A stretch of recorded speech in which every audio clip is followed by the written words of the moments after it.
Bonjour ou bonsoir. Nous voici déjà à la troisième partie de l'histoire de Jack. Une histoire qui nous fait réfléchir, prendre conscience que la vie est bien plus que ce que l'on croit. Et lorsque vous méditez ici, en prenant position dans un endroit qui vous convient, de prendre le temps de respirer, d'être détendu, d'ouvrir l'esprit et le cœur et d'entendre ce qui suit. Jacques a pris conscience que le signal ne vient pas toujours de l'intérieur de nous. Il vient de l'extérieur. Mais qui transmet le signal? Qui le contrôle? Est-ce des égrégores de pensée? Un égrégore est une entité énergétique collective créée par un groupe de personnes partageant des pensées, des croyances ou des intentions similaires. Cette énergie se renforce à mesure que davantage de personnes alimentent l'égrégore par leurs attentions et leurs énergies. Notre Jack cherchait donc des mécanismes. Il a enregistré les schémas électriques du cerveau de sujets en méditation et les a comparés à ceux de personnes en état de transe. Il a documenté des cas de télépathie, des moments où deux personnes ont eu la même pensée, la même vision au même moment, alors qu'elles étaient séparées par la distance. Pour lui, ce n'étaient pas des anomalies, c'étaient des preuves. La preuve que la conscience n'est pas isolée, que la conscience pourrait être un champ, un médium commun, auquel le cerveau peut se connecter. Si cela est vrai, alors tout change. Cela signifie que nous sommes plus que des esprits isolés, enfermés dans des corps fragiles. Cela signifie que la pensée peut se déplacer dans l'espace, que la perspicacité peut provenir de sources non physiques, que les murs entre lesquels on nous a appris à croire entre soi et les autres, entre l'esprit et la matière, entre ici et là-bas, sont des illusions, de minces voiles qui facilement s'effacent. Mais voici la partie à laquelle ils ne veulent pas que vous pensiez. Si la conscience est un champ commun et que votre cerveau est un récepteur, alors les signaux que vous captez peuvent être influencés, façonnés et dirigés. Si quelqu'un peut interférer avec la transmission par le biais des médias, de la peur, des traumatismes, de la répétition, il peut modifier votre perception de la réalité elle-même. Le contrôle n'a plus besoin de chaînes, il a juste besoin de bruit. La théorie de Jack dépouille l'illusion de la souveraineté mentale. Elle révèle que la plupart des gens ne pensent pas, ils ne font que répéter. La plupart des croyances sont héritées, la plupart des désirs sont programmés, la plupart des peurs sont transmises. Et le plus tragique, c'est que nous pensons que tout cela vient de nous. C'est pourquoi cette théorie est dangereuse, non pas parce qu'elle n'est pas scientifique, mais parce qu'elle est incontrôlable. On ne peut pas monétiser un esprit non local. On ne peut pas domestiquer une conscience qui se connecte à quelque chose qui dépasse le système. Si les gens comprenaient que leur esprit puise dans un champ bien plus vaste que leurs 5 sens, toute la structure de contrôle s'effondrerait. Car soudain, vous n'êtes plus seulement un consommateur, vous n'êtes plus seulement un travailleur, un électeur, un suiveur.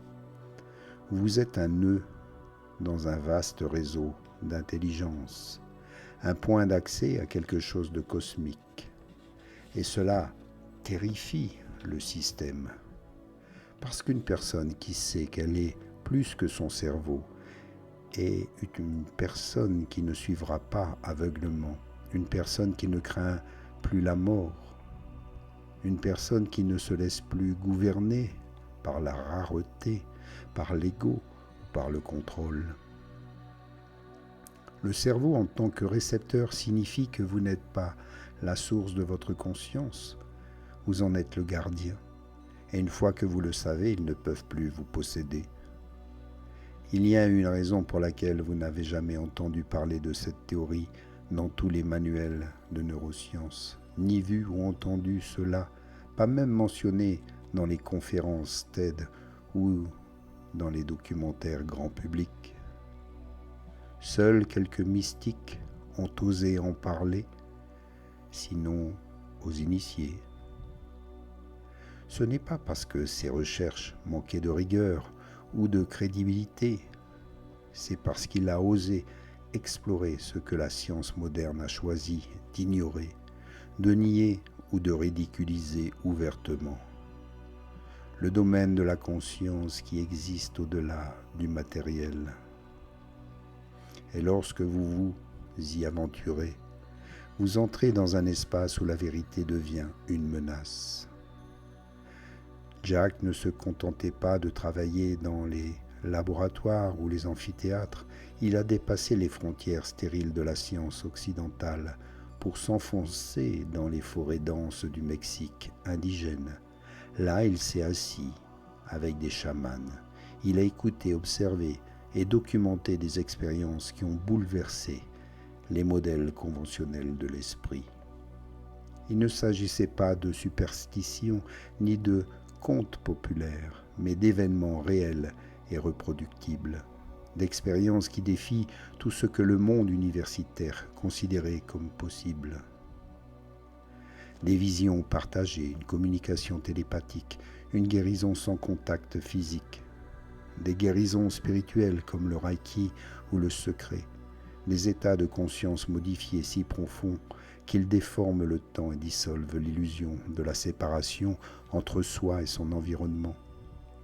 Il ne s'agissait pas d'anomalies aléatoires, c'étaient des schémas, des méthodes, des rituels et des états mentaux cohérents cultivés depuis des siècles par des personnes qui n'avaient jamais eu besoin de revues scientifiques pour valider ce qu'elles vivaient au quotidien. Et pour Jack, ce n'étaient pas des anecdotes paranormales, c'étaient des indices, des données, la preuve que la conscience fonctionne à une échelle bien supérieure à celle du cerveau et qu'il existe une structure sous-jacente à la réalité que la science moderne ne peut décrire. Il a commencé à établir des parallèles entre ceux dont il était témoin lors des cérémonies chamaniques et qu'il avait étudiés en neurophysiologie. Il a observé que les états de transe profonde coïncidaient souvent avec des schémas d'ondes cérébrales spécifiques, comme les fréquences θ et gamma, suggérant un pont entre la neurochimie interne et les phénomènes expérientiels externes.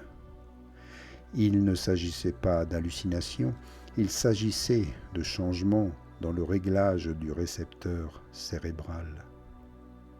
Et lorsque ce réglage changeait, l'accès du participant au champ que Jack avait commencé à cartographier changeait également une matrice informationnelle universelle, invisible à nos sens ordinaires mais tout à fait réelle.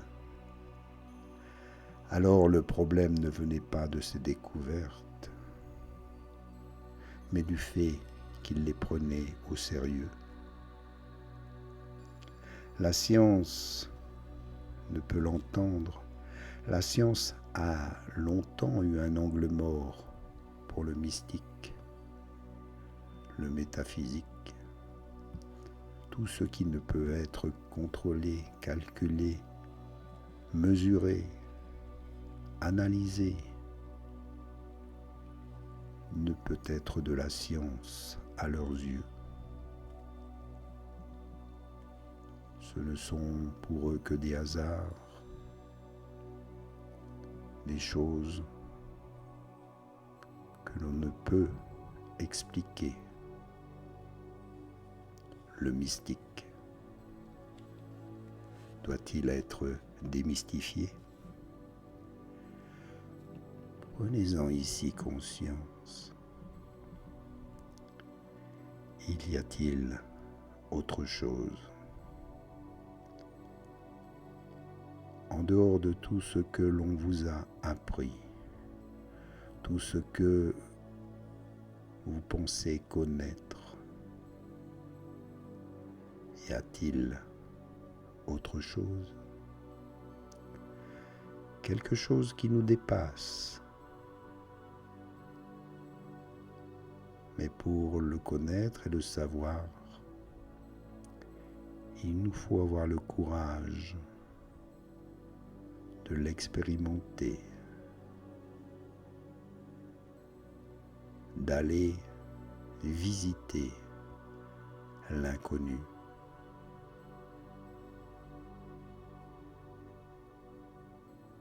D'oser simplement essayer, penser. Amusez-vous simplement avec cette idée et vous verrez par vous-même.